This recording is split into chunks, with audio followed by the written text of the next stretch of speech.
শুভ নববর্ষ।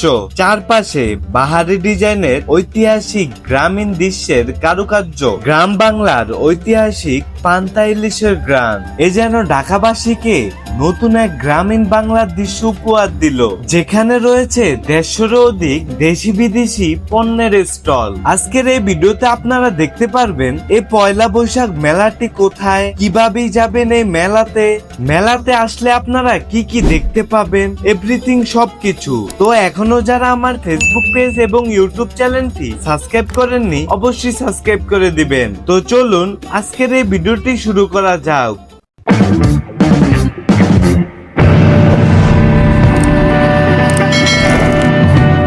আসসালামু আলাইকুম, সবাইকে জানাই বাংলার নতুন বছর বা পয়লা বৈশাখের শুভেচ্ছা।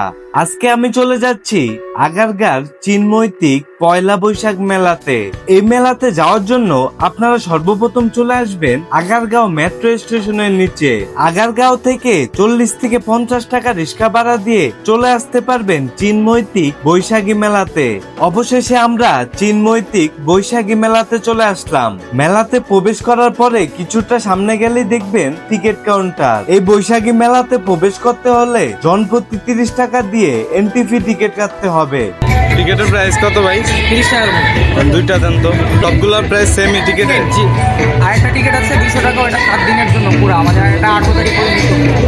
আমরা মেলায় প্রবেশ করার জন্য 2টি এন্ট্রি ফি টিকিট কেটে নিলাম। এই টিকিটগুলো হাতে লাগিয়ে মেলার ভিতরে প্রবেশ করতেছি। আর দেখতে পাচ্ছেন মেলার ভিতরে প্রচন্ড পরিমাণ মানুষ। আমি 14 তারিখ পয়লা বৈশাখের দিনটিতে যাওয়াতে প্রচন্ড পরিমাণ মানুষের চাপ ছিল। যাই হোক, মেলার ভিতরে প্রবেশ করলেই প্রথমে দেখতে পাবেন এই লাইভ গানের মঞ্চটি। আর এখানে দেখতে পেলাম ছোট ছোট বাচ্চারা গানের তালে বেশ সুন্দরভাবে ড্যান্স করতেছে।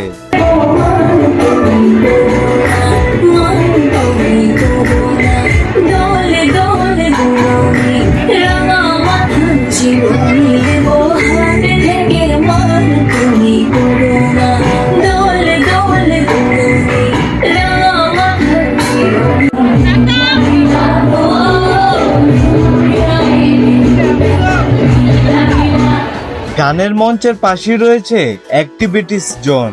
এই অ্যাক্টিভিটিস জোনটাকে খুব সুন্দরভাবে গ্রাম বাংলার ঐতিহাসিক দিকগুলো তুলে ধরেছে।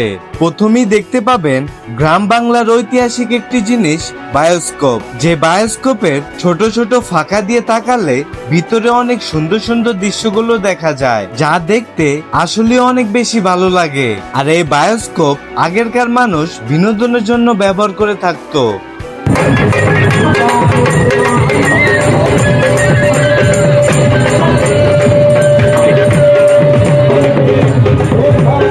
এর পাশেই রয়েছে খুব দৃষ্টিনন্দন একটি চরকি।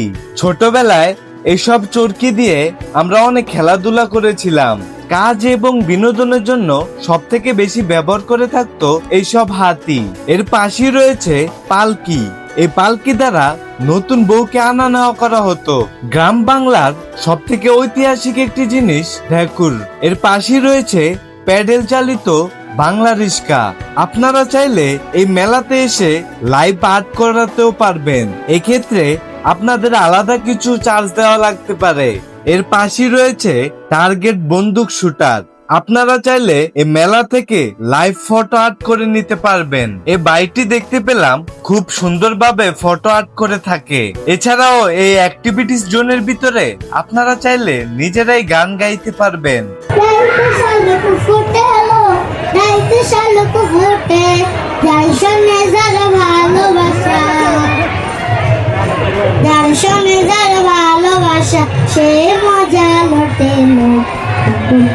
অ্যাক্টিভিটিস জোন দেখা শেষ করে চলে আসলাম বাণিজ্যিক এরিয়ায়, যেখানে দেখতে পাবেন ছোট এবং মাঝারি উদ্যোক্তাদের বিভিন্ন জিনিসপত্রের স্টল।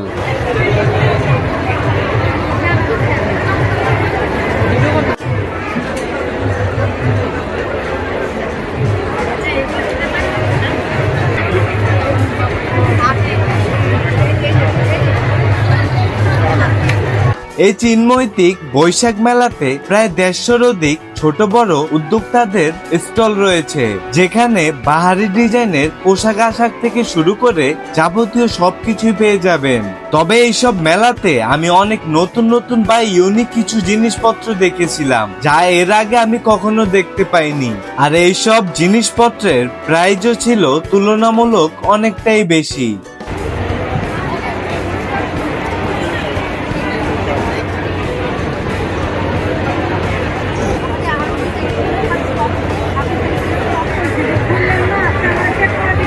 বাণিজ্যিক এরিয়ার পাশে রয়েছে ফুড স্টল, যেখানে পয়লা বৈশাখের ঐতিহাসিক পান্তা ইলিশ থেকে শুরু করে বাঙালি এবং চাইনিজ সকল ধরনের খাবার পেয়ে যাবেন।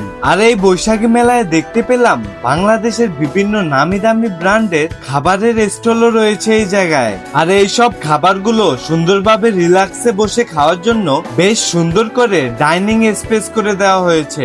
ফুড কর্নার থেকে বের হয়ে এখন আমি চলে যাচ্ছি এই বৈশাখী মেলার আইসিটি বা টেকনোলজি বিভাগের দিকে।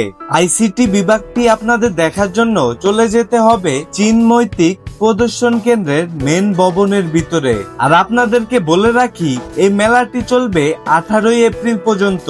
মেলাটি প্রতিদিন শুরু হয় সকাল 10টা থেকে সন্ধ্যা 7টা পর্যন্ত। এই আইসিটি বিভাগে আসলে দেখতে পাবেন বিভিন্ন টেকনোলজি জিনিসপত্র, যেখানে দেশি বিদেশি বিভিন্ন ব্র্যান্ডের টেকনোলজি আইটেমের স্টল রয়েছে। এছাড়াও এই মূল ভবনের ভিতরে খুব সুন্দর একটি রেস্তোরাঁ রয়েছে। এছাড়াও মূল ভবনের ভিতরেও কিন্তু একটি লাইভ গানের স্টেজও রয়েছে।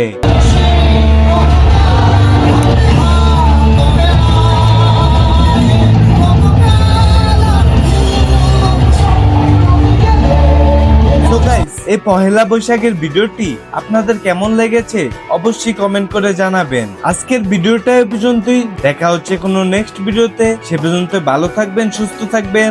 আল্লাহ হাফেজ।